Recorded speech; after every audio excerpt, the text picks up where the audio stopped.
Assalamualaikum warahmatullahi wabarakatuh. Perkenalkan, nama saya Mia Rafika Mulkani Lubis dari KPIB semester 5. Baik, saya akan menjelaskan materi mengenai komunikasi massa pada mata kuliah komunikasi massa. Yang pertama, saya akan menjelaskan definisi atau pengertian komunikasi massa. Banyak ahli yang mengungkapkan tentang definisi atau pengertian tentang komunikasi. Salah satu di antaranya yaitu pendapat Wilbur Sherman yang menyatakan bahwa komunikasi atau communication berasal dari kata lain komunis yang berarti common atau sama.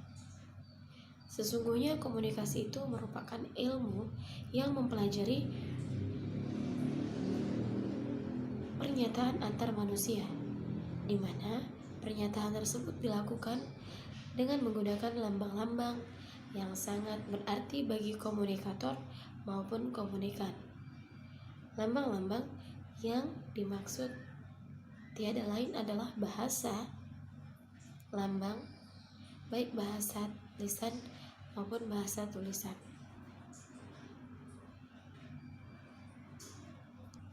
Kemudian selanjutnya, ciri-ciri komunikasi massa.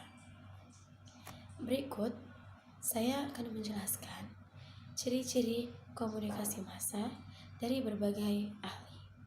Yang pertama, konsep klasik menurut Defler dan McCoy pada tahun 1985. Yang kemudian kedua, menurut Wright dalam Ardianto pada tahun 2007. Dan yang terakhir, yaitu yang ketiga, pandangan Astrid S. Susanto. Dari ketiga pendapat di atas, sebagian besar pandangannya meliputi unsur-unsur yang sama, kecuali pendapat terakhir, yakni pendapat Astrid S. Susanto, yang memberikan rekomendasi selain menggunakan media massa, dapat juga tidak menggunakan media massa. Contoh, perang.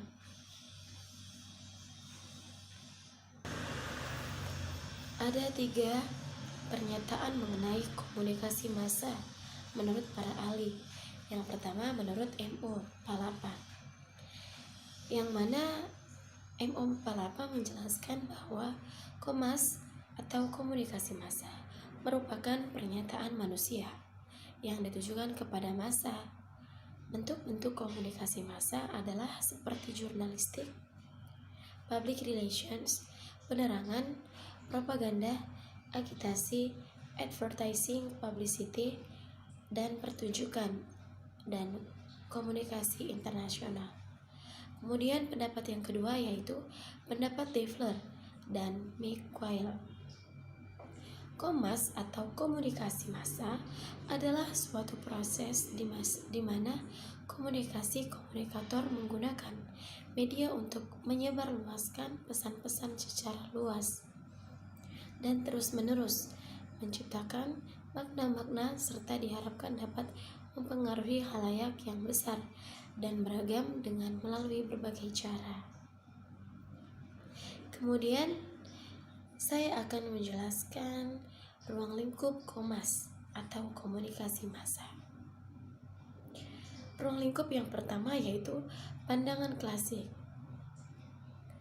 Defler dan McCoy menyebut hanya 5 jenis komunikasi massa atau the big of mass media, yaitu yang pertama ada surat kabar, yang kedua majalah, yang ketiga radio, yang keempat televisi, dan yang terakhir yaitu yang kelima film.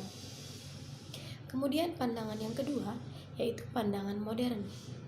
Perkembangan komas atau komunikasi massa yang terjadi belakang ini dan sering dengan perkembangan teknologi komunikasi informasi yang demikian pesat.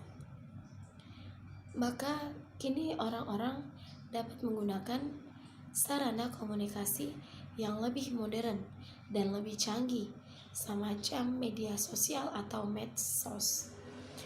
media online, dan internet. Kemudian saya akan menjelaskan bab 2 mengenai elemen atau komponen komunikasi massa. Menurut Ardianto, pada tahun 2004, proses komunikasi massa sangat kompleks karena setiap komponennya mempunyai karakteristik dan sifat tertentu. Yang pertama ada komunikator. Dalam arti komunikator, melakukan sesuatu atau memuat berita menjadi penyiar dan presenter adalah menjadi tanggung jawab lembaga atau medianya. Apa yang dibuat adalah melalui usaha-usaha yang terorganisasikan dari beberapa partisipan, diproduksi secara massal dan didistribusi kepada massa. Selanjutnya yang kedua ada pesan. Penetapan pesan sangat bergantung pada sifat media yang pada kenyataannya berbeda satu sama lain. Pesan atau informasi yang disampaikan oleh media massa pada umumnya diusahakan bersifat objektif, aktual, lengkap, dan seimbang. Pesan yang disampaikan mengandung sejumlah unsur yang merupakan akronim dari jujur, kreatif, umum, teliti, aktual, aman, reformis, dan seimbang. Kemudian yang ketiga ada media. Media yang dimaksud di sini dalam komunikasi massa yaitu media yang memiliki ciri khas dan mempunyai kemampuan untuk memikat perhatian khalayak secara serempak atau simultaneous dan secara serentak atau secara instantaneous. Kemudian yang keempat yaitu khalayak. Khalayak yang dituju oleh komunikasi massa adalah khalayak yang sangat besar yang justru bersifat anonim dan heterogen. Maka sangat penting bagi media untuk memperhatikan siapa sesungguhnya khalayak itu. Pengelola media dalam keinginannya untuk mengetahui karakteristik khalayak tersebut seiring melakukan survei dengan jelas, jalan mengajukan angket atau kuesioner sebagai khalayak, terutama para pelanggan media atau media cetak. Kemudian yang kelima ada filter. Nah, dalam komunikasi massa, pesan yang disampaikan media pada umumnya ditujukan kepada massa atau khalayak yang amat heterogen. Khalayak yang heterogen ini akan menerima pesan melalui media sesuai dengan latar belakang sosial seperti ekonomi, pendidikan, agama, usia, dan latar belakang budaya. Oleh karenanya pesan tersebut akan disaring atau difilter oleh khalayak penerima. Kemudian saya akan menjelaskan bab 3 yaitu mengenai fungsi komunikasi massa. Baik, fungsi komunikasi massa menurut para ahli yang pertama menurut Harold de Lasalle yaitu fungsi pengawasan, fungsi korelasi, dan fungsi pewarisan sosial. Kemudian yang kedua menurut Charles Robert Wright yaitu fungsi pengawasan, fungsi korelasi, fungsi pewarisan sosial, dan fungsi hiburan atau entertainment. Kemudian yang ketiga menurut Ardianto pada tahun 2007, yang pertama fungsi pengawasan atau surveillance, yang kedua fungsi penafsiran atau interpretation, yang ketiga fungsi presentation atau linkage, yang keempat fungsi penyebaran nilai-nilai atau transmission of values, dan yang terakhir fungsi hiburan atau entertainment. Kemudian fungsi komunikasi massa selanjutnya yaitu fungsi komunikasi massa bagi individu. Dikemukakan oleh Becker pada tahun 1985 bahwa komunikasi massa memiliki sejumlah fungsi bagi individu. Yang pertama, pengawasan atau pencarian informasi. Yang kedua, fungsi pengembangan diri. Yang ketiga, fasilitasi dalam hubungan sosial. Yang keempat, substitusi atau penggantian dalam hubungan sosial. Yang kelima, membantu melegakan emosi atau afensi. Yang keenam, serasa pelarian dan ketegangan dan keterasingan. Dan yang terakhir yaitu ketujuh, bagikan dari kehidupan ritual rutin atau ritualisasi. Kemudian fungsi yang ketiga yaitu fungsi komunikasi massa atau media massa bagi masyarakat. Yang pertama menurut Laswell dan Wick. Fungsi ini pada tahun 1985. Yang pertama ada fungsi pengawasan lingkungan atau social surveillance.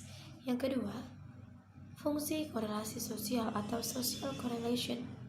Kemudian yang ketiga, fungsi sosialisasi atau social transmission. Kemudian yang keempat, fungsi hiburan atau entertainment. Kemudian yang B, yang kedua, menurut Lazarsfeld mention pada tahun 1985.